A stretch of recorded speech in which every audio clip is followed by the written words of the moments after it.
Hola amigo, mucha gente que ha salido a protestar contra el gobierno de Dina Boluarte lo considera golpista, ilegítimo, anticonstitucional, y en este video pues vamos a tratar de analizar si esta gente tiene o no tiene razón. Primero voy a hacer referencia a 3 artículos de la Constitución peruana. El primero de ellos es el artículo 113, que faculta al Congreso a destituir al presidente o quien ejerce el cargo de presidente por considerar pues, que tiene una incapacidad bien moral o bien física.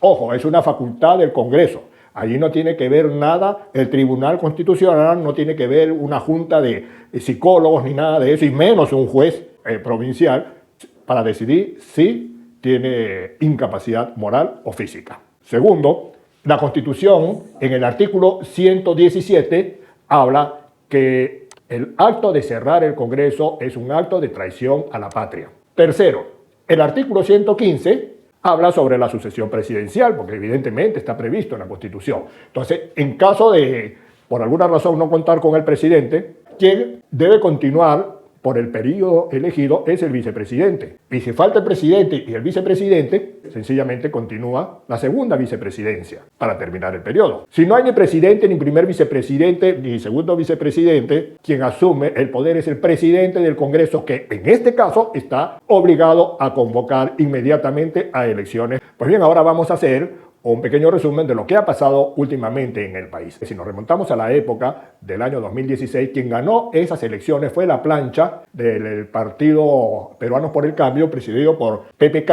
segundo Martín Vizcarra como primer vicepresidente, y como segunda vicepresidente quedó Mercedes Araoz. Como ustedes saben, por algo de vergüenza, PPK optó por renunciar antes que el Congreso lo renuncie. Entonces, siguiendo la línea constitucional, a quien le tocaba asumir al poder era Martín Vizcarra, como en efecto se hizo. Pasa el tiempo y Martín Vizcarra cierra el Congreso con esa famosa frase de negación fáctica y ya todo ese cuento que ustedes saben. Y hay 2 vertientes. Una, la de Martín Vizcarra, que evidentemente era el que controlaba el poder, y la otra vertiente es la del Congreso, que consideran que siguen en funciones, vacan a Martín Vizcarra y nombran, como dice la sucesión, a Mercedes Araoz como presidente. Comienzan las presiones políticas, porque aquí es una cuestión de puro intereses, por uno y otro lado, y Mercedes Araoz inclusive fue amenazada que la iban a acusar de usurpar el poder, opta por renunciar y alejarse de la política, dando paso pues a terminar con esta pequeña crisis que hubo, y Martín Vizcarra continúa en la presidencia, obviamente, con la obligación de convocar a elecciones para un nuevo Congreso. En efecto, el nuevo Congreso asume sus funciones y con el tiempo destituye a Vizcarra de la presidencia. Claro, si ya no está PPK, tampoco está Martín Vizcarra, quien debía asumir a la presidencia es Mercedes Araoz, pero como ya le dije, pues Mercedes Araoz renunció y se alejó prácticamente de la política.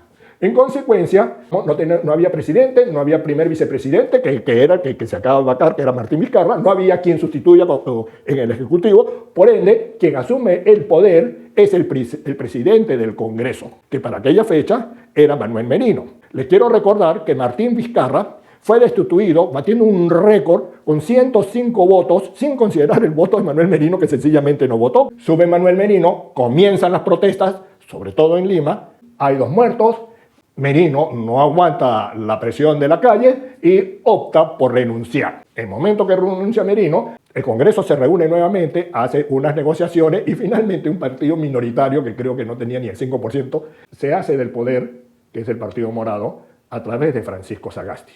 Francisco Sagasti, ya, evidentemente por acuerdo y por conveniencia, no convocó inmediatamente elecciones porque había que esperar un poquito más para convocar las elecciones generales que estaban previstas, y tal cual, pues él se quedó unos meses en la presidencia.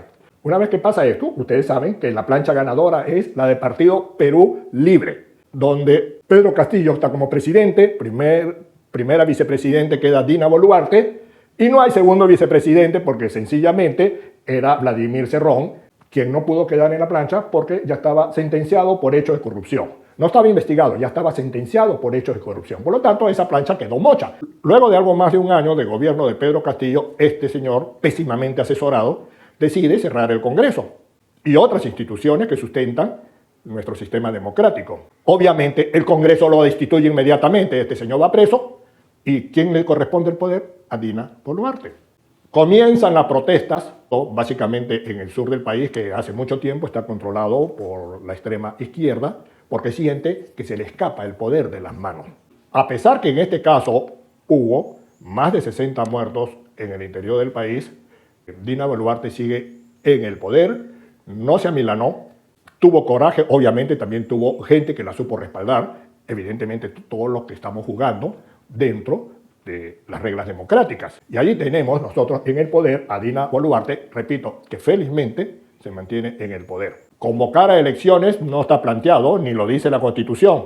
Y además, con el caos político que vive en el país, eso sería ir directamente a un abismo. Yo creo que lo correcto es que esperemos los años, a no ser que con este nuevo Congreso decida también sacar a Dina Boluarte, que parece que no es así, y que termine el periodo para tratar de conservar el hilo democrático como debe ser. Dentro de las cosas más comunes que escucha a la gente decir que este gobierno no me representa. Obviamente este gobierno no representa a todo el mundo, si representar es que uno haya votado por ellos. Si es así, a mí tampoco me representa porque yo no voté por ellos. Pero no podemos nosotros aceptar que 10.000, 20.000, 50.000, 100.000 personas, es decir, un cargamontón, esté por encima de la decisión de 18 millones de peruanos que fueron a las urnas electorales y que mayoritariamente escogieron por la plancha de Perú Libre presidida por Pedro Castillo. Tenemos que aprender nosotros a respetar las reglas de juego. Si nosotros vamos al ámbito internacional, esto es muy cómico, ¿no? Ustedes ya saben que salen los eruditos en cuestiones internacionales, como el caso de AMLO, Andrés Manuel López Obrador, está Petro de Colombia, también tenemos a Arce. Pero claro, Arce de Bolivia hizo un solo comentario y prudentemente después cayó. No le corresponde meterse.